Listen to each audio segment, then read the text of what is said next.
Buenos días, hermanitos. El día de hoy nos hemos reunido para averiguar qué nos dice nuestro Señor acerca de un tema también muy hermoso, tal como tratamos un tema similar el mes pasado.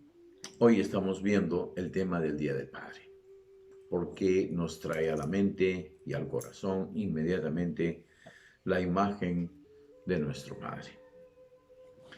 Así que veamos qué nos dicen las Escrituras acerca de este tema. Proverbios capítulo 1, versículo 8. Oye, hijo mío, la instrucción de tu padre, y no abandones la enseñanza de tu madre.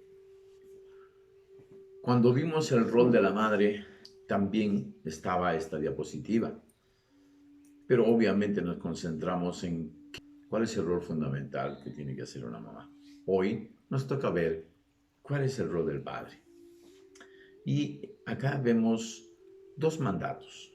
Primero, dice, oye, hijo mío, la instrucción de tu padre. Y luego dice, hijo mío, guarda el mandamiento de tu padre. Son dos cosas, la instrucción y el mandamiento. Es decir, ahí nos está diciendo muy claro qué es lo que tiene que hacer un padre con sus hijos, cuál es su rol fundamental. En la antigüedad esto se veía muy clarísimo, porque la madre se encargaba justamente de formación, inculcar en el niño buenos sentimientos, mientras que papá se encargaba de poner la ley en la casa, ¿no? Enseñarle al hijo las reglas, los mandamientos, que básicamente eran los mandamientos de Dios. Y también se encargaba de enseñarle a su hijo los temas de la agricultura, los temas de la carpintería o el oficio que tuviera el padre, ¿no? De tal manera que sí se cumplía bastante clarísimo este tema. En la actualidad ya no lo es tanto porque de repente papá es ingeniero y al hijo no necesariamente le va a enseñar a ser ingeniero, ¿no? La sociedad moderna ha desarrollado tantas especialidades y tantas actividades que el papá muchas veces se concreta simplemente a ponerlo en la universidad, a ponerlo en el instituto, en algún lugar donde le den la instrucción, lo capaciten en alguna labor, en algún oficio, ¿no? Pero de todas maneras, aunque sea en forma indirecta, papá está encargado de eso, de que su hijo sea un profesional, de que su hijo tenga un determinado oficio, que tenga algo con que defenderse en la vida, ¿no? Muy bien. Éxodo capítulo 20, versículo 12.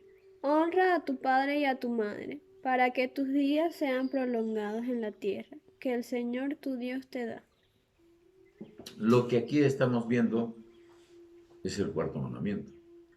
Dios da dos bloques de mandamientos. Un grupo es para él, para Dios, amar a Dios sobre todas las cosas, no jurar, no tomar su nombre en vano, etcétera, ¿no? Y el otro bloque es dirigido para el prójimo. El primerito es justamente honrar padre y madre. Este mandamiento está antes que el no matar, antes que el no fornicar, no robar, etcétera. Quiere decir que es más grave, mucho más grave, faltar al padre, insultarlo, agredirlo en alguna forma, que matar, por ejemplo.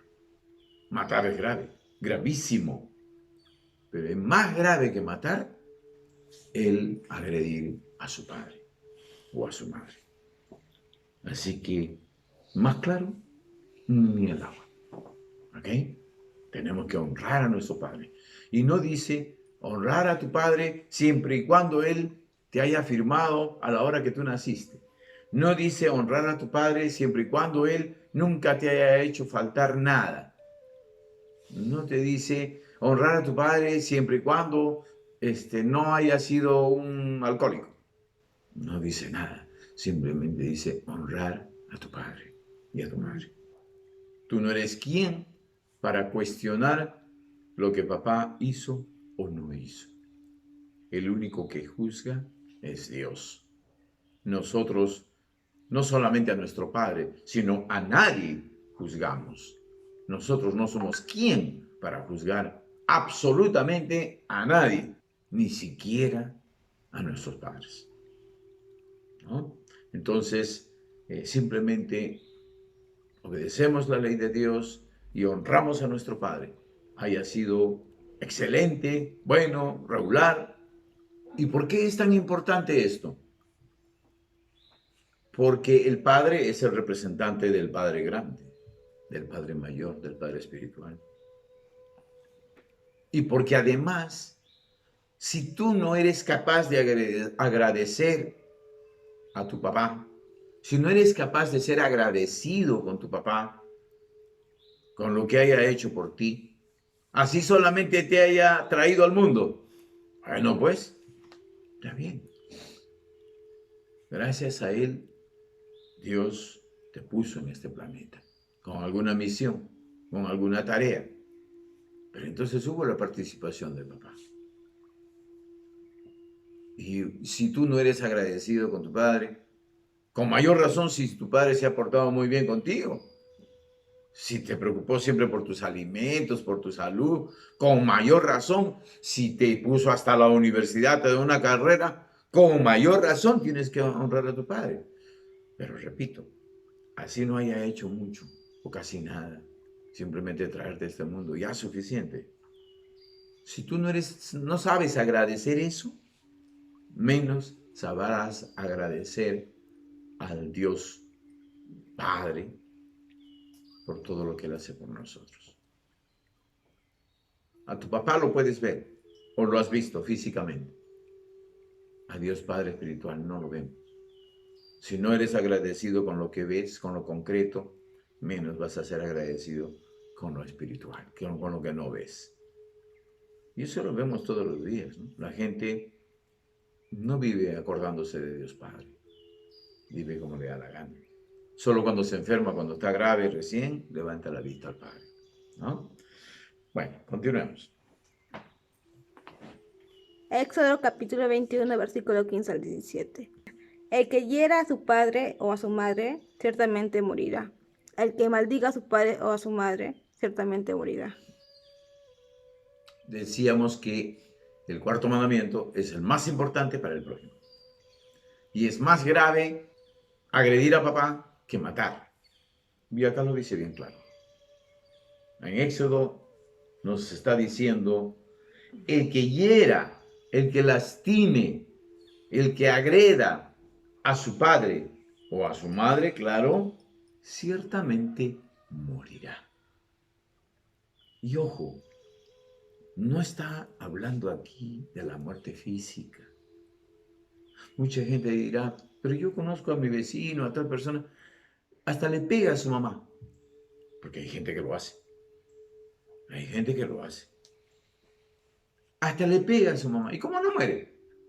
Es que Moisés no está hablando de la muerte física. Está hablando de la muerte espiritual. Si alguna vez alguien hiere, lastima, hace sufrir a su padre o a su madre, inmediatamente ha muerto para Dios. El que maldiga a su padre y a su madre.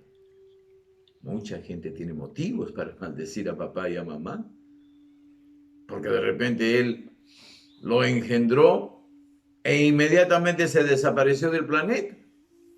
Nunca más quiso aparecer. O simplemente se negaron, dijeron, no, ese no es mi hijo. ¿Yo qué tengo que ver? Tú ve. Bueno, así haya pasado cosas así. El que maldiga a su padre o a su madre, ciertamente morirá. Así que estamos en lo mismo. No somos quienes van a juzgar nada de nadie, y mucho menos de nuestros padres. ¿Ok? Proverbios capítulo 23, versículo del 24 al 25. El padre del justo se regocijará en gran manera, y el que engendra un sabio se alegrará en él. Alégrense tu padre y tu madre, y regocíjese la que te dio a luz. Un buen padre lo único que quiere es el bienestar de sus hijos, que sus hijos sean felices. Trabaja duro. Muchas veces y en la moderna sociedad no está en la casa. Está, no sé, en una mina, está muchas veces en lugares distantes, ni siquiera en la misma ciudad. Viene pues al mes, a veces a los 3 meses. Y también en la edad moderna tenemos papás que ellos se quedan en casa mientras la mamá va a trabajar. Pasa a veces esos casos. El papá es el que se encarga de cocinar, lavar, etcétera, etcétera. En fin, hay todo tipo de casos. Sea la labor que realice, sea como lo haga, el buen padre siempre está preocupado porque sus hijos tengan bienestar. Y obviamente, si sus hijos resultan buenos, son buen fruto, se va a regocijar, se va a alegrar. Y de eso se trata. También, obviamente, que si su hijo sale malo, se va a entristecer, va a sufrir. Un padre sufre cuando sus hijos están yendo por mal camino. Y muchas veces no sabe qué hacer, se desespera por salvarlo. Un hijo que se ha metido a la droga, un hijo que se ha metido a problemas de delincuencia, un padre desesperado, no sabe qué hacer muchas veces. Pero obviamente el rol está ahí y el padre trata de cumplirlo.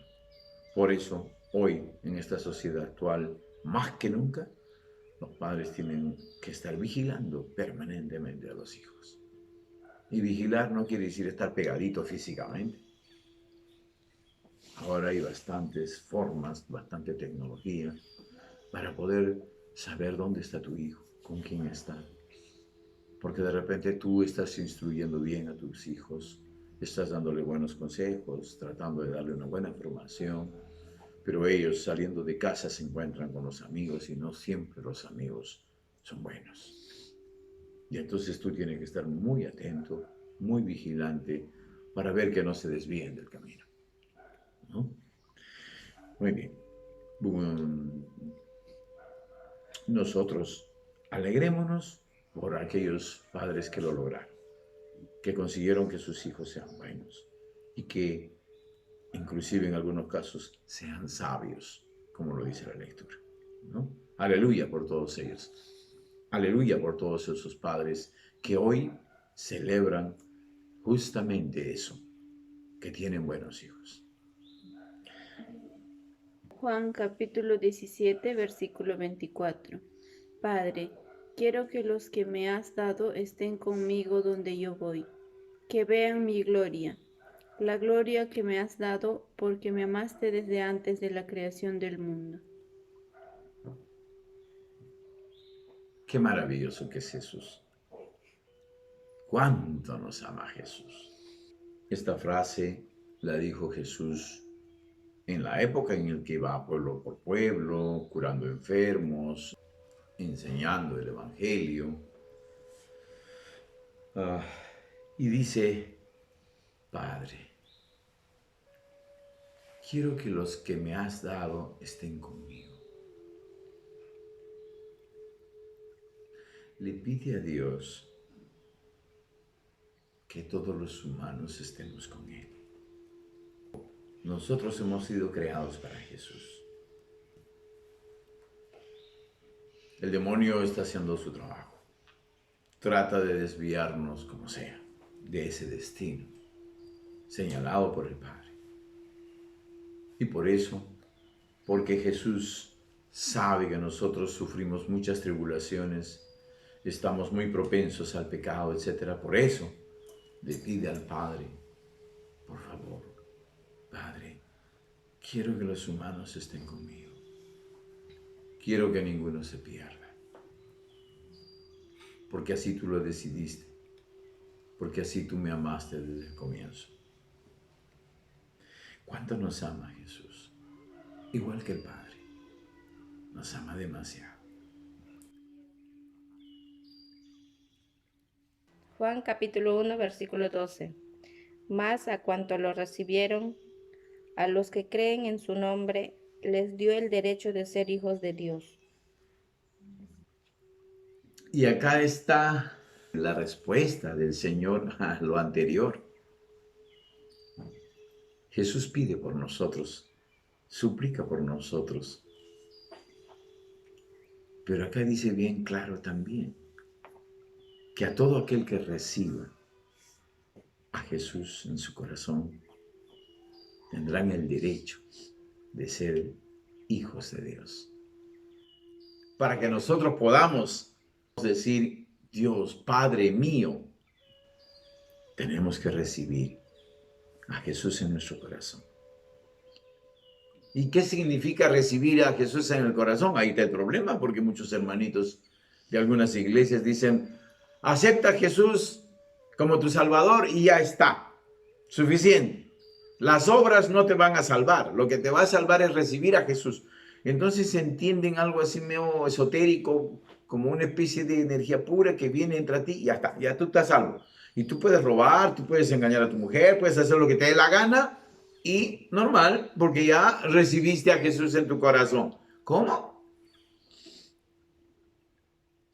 Recibir a Jesús significa recibir todo lo que Jesús es. Y Jesús es la ley. Y Jesús es la ley fundamental, que es el amor verdadero. Entonces, recibir a Jesús significa recibir el amor verdadero y practicarlo.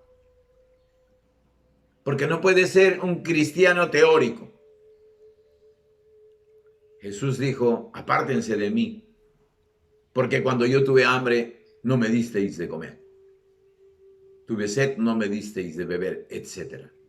O sea, en otras palabras, está diciendo bien claro cuál es el requisito para demostrarle a Jesús que lo amamos. Cuando no lo hiciste a uno de estos humanos, no lo hiciste conmigo, dice Jesús. ¿Ok? Clarísimo. Seguimos. Mateo capítulo 1 versículo 20. José, hijo de David, no temas recibir a María tu mujer, porque lo que en ella es engendrado del Espíritu Santo es. Bien.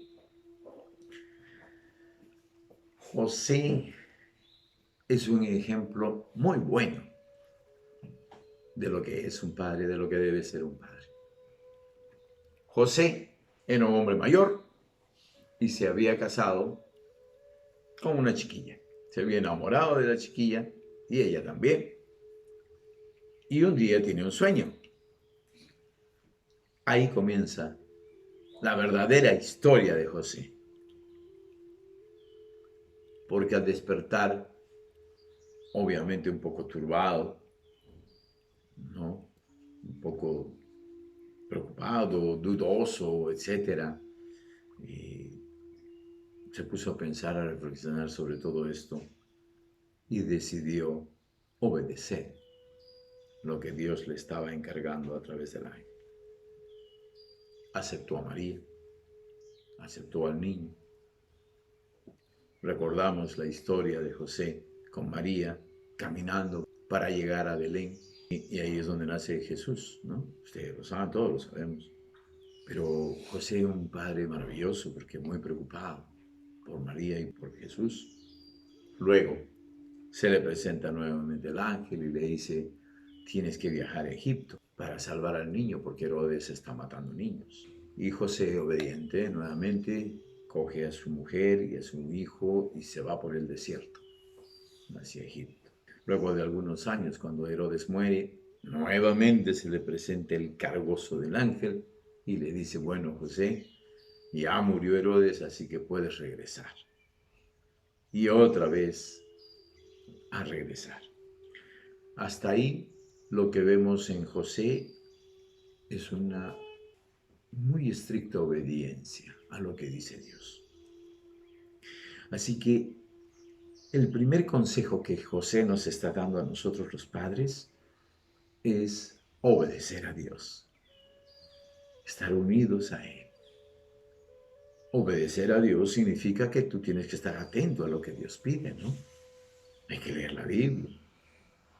Hay que saber exactamente qué es lo que le gusta a Dios y qué no, para que puedas agradarlo, para que puedas decir, yo obedezco a Dios, yo estoy con Dios. Ese es lo primero, papá. Tienes que tener a Dios en tu corazón para ser un buen padre y obedecerlo. En la práctica, no en la teoría, no de corazón y de sentimiento. Oh, Dios mío, cuánto te amo. Y al prójimo lo maltratamos, ¿no? Si supierais qué significa misericordia, prefiero y no tantas alabanzas. Nunca olvidemos eso. Así que el primer consejo de José que nos da es ese. Luego José, de ser muy obediente y hacer todo lo que el ángel le decía, comienza a educar a su hijo. ¿Qué es lo que hace José? Cumple el mandato bíblico. ¿Qué decía la primera lectura? ¿Qué decíamos en las primeras lecturas? ¿Cuál era el rol del padre? La ley, pues los mandamientos, o sea, la ley de la casa. Enseñarle la ley y además instruirlo en las labores de un varón. Y eso hizo José. Instruyó a Jesús en las leyes del Señor. Por eso es que en alguna parte dice, y Jesús crecía en sabiduría. Porque José no se dice, no se detalla en la Biblia, pero estamos seguros, absolutamente convencidos de que José le leía la Biblia a su hijo y lo instruía en la ley. Y por eso Jesús desarrollaba lo que ya tenía dentro. Porque en realidad nosotros solamente lo que venimos a hacer acá al planeta es desarrollar los dones que Dios ya nos dio. Y eso pasó con Jesús. Pero para que tú desarrolles tus dones, tienes que ejercitarlos, tienes que desarrollarlos en la práctica. Si no, no se desarrollan. Y entonces ahí estuvo el rol fundamental de José, ¿no? Lo forma en la ley a Jesús. Y por otro lado, sí se sabe que le enseñó la carpintería, porque hay escritos donde dice que Jesús ayudaba a su padre en las labores de la carpintería. Así que él cumplió. Le enseñó a Jesús la ley y le dio también un medio para vivir, la carpintería. Le dio su oficio, como en ese tiempo se hacía. Finalmente, hay un último rol que José cumple, que no está escrito, que no se ve. ¿Cuál es? ¿Dónde estuvo José en el momento que Jesús comenzó a predicar? ¿Dónde estuvo José cuando lo bautizaron, cuando él comenzó a viajar pueblo por pueblo, cuando lo tomaron preso? ¿Dónde estuvo José? No aparece. La madre sí aparece. Hasta el último, ¿no? En la cruz, ahí está María. Pero ¿dónde estuvo José? Recuerden que cuando María tiene a Jesús, ella tenía aproximadamente unos 15 años, más o menos. Y José ya era un hombre muy mayor. Así que cuando Jesús estaba de 33 o de 30 años, ya él debe haber fallecido. Por eso no aparece. Sin embargo, debe haber fallecido poco antes de que Jesús empiece su trabajo como Mesías. ¿Por qué? ¿Cómo sabemos? ¿Cómo sabemos que estuvo, digamos, pues hasta unos 3 años, 5 años antes de que ya Jesús empiece a predicar? ¿Cómo podríamos intuir que eso ocurrió? Porque cuando Jesús iba por los pueblos a predicar, sus enemigos le decían, oye, ¿y usted qué se cree? Viene a hablar de Dios, que Él es el Hijo de Dios. ¿Este no es el hijo del carpintero? Ah, quiere decir que sí conocían a José. Probablemente ya José estaba muerto, pero ahí nomás, en esos años, tiene que haber estado todavía vivo. Porque si José hubiera muerto cuando Jesús tenía, digamos, 12 años, 13 años, jovencito, ya ni nadie se acordaría de José. Pero entonces, ¿qué significa esto? Recordemos el pasaje, el último pasaje en el que se le ve a José. ¿Cuál es la última partecita en la que José aparece en la Biblia? La última parte donde José aparece es cuando Jesús, de 11 años, se pierde. Se perdió en Jerusalén. Ellos se regresaban, se dieron cuenta que no estaba con ellos. Regresan a Jerusalén, lo buscan desesperados, ¿no? Ahí todavía figura José. Están los dos desesperados buscando a Jesús. Y cuando lo encuentran, ¿qué hace José? Porque los dos lo encontraron a Jesús, papá y mamá. Pero ¿qué hace José? Se calla. No dice nada. Nada, Nada estamos diciendo. nada. Como si. ¿Y eso qué es? ¿Y ese hacer nada qué es? Es hacer todo. ¿Por qué? Porque está dejando que la mamá sea la que hable con él. Porque acuérdense, mamá era la de los sentimientos, la de la formación de la persona. Y papá era la ley. Así que si José intervenía, José iba a tener que aplicar alguna sanción, algo, porque la ley es la ley.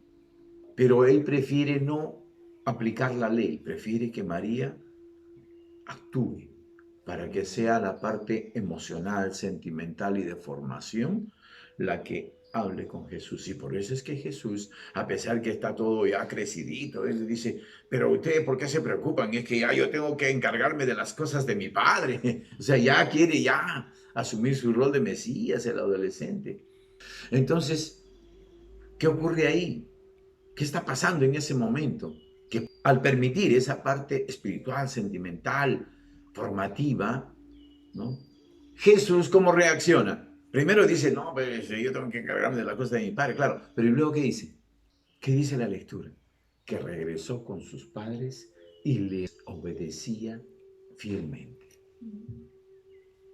O sea, la acción de María produjo su efecto. Jesús entendió y regresó con sus padres y se siguió portando como niño bueno, como hijo bueno. ¿Ok? Y eso también tiene que ver con lo que viene después. Supuestamente José le enseña la carpintería, correcto, muy bien, pero ¿y después qué hace? Deja que, igual que María, deja que Jesús cumpla su rol. Un padre trabaja duro por sus hijos. Por eso el ejemplo de José es importante para todos los padres. Porque un padre trabaja duro por sus hijos. Se preocupa desde que nace. Hace todo lo que tenga que hacer. José tuvo que caminar por el desierto, preocuparse por la salud, por la alimentación de su hijo y de su esposa.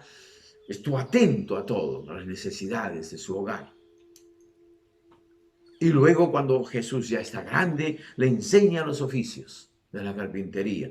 Le enseña a defenderse de la vida. Y luego deja que su hijo cumpla su rol. Nosotros no criamos a los hijos para que se queden con nosotros por siempre y para siempre.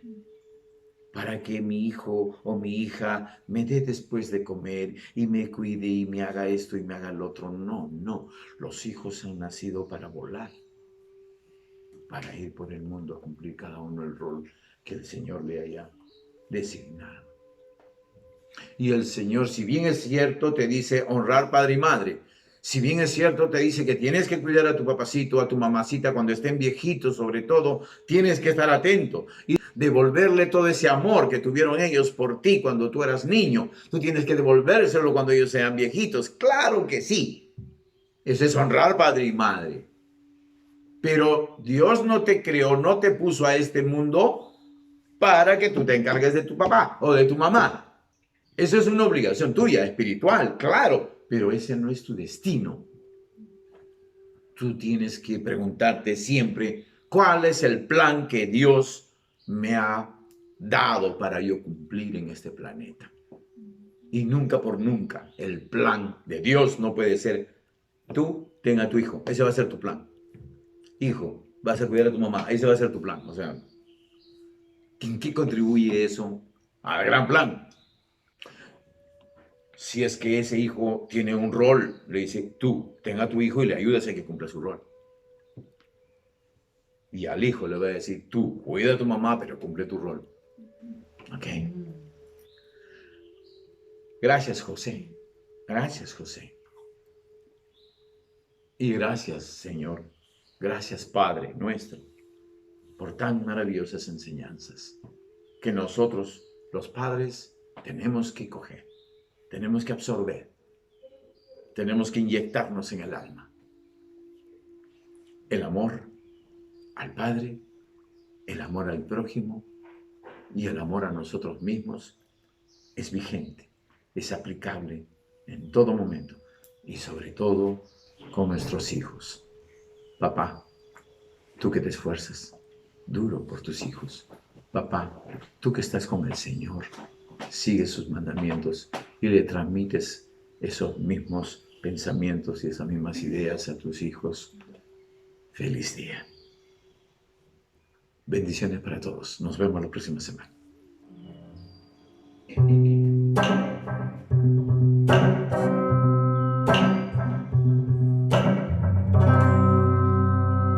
Él tiene los ojos buenos y una figura pesada. La edad se le vino encima, sin carnaval ni comparsa. Yo tengo los años nuevos y el hombre los años viejos. El dolor lo lleva dentro y tiene historia sin tiempo.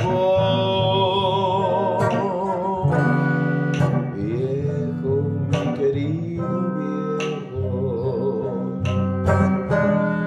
ahora ya camina lento, como perdonando al viento. Yo soy tu sangre, mi viejo,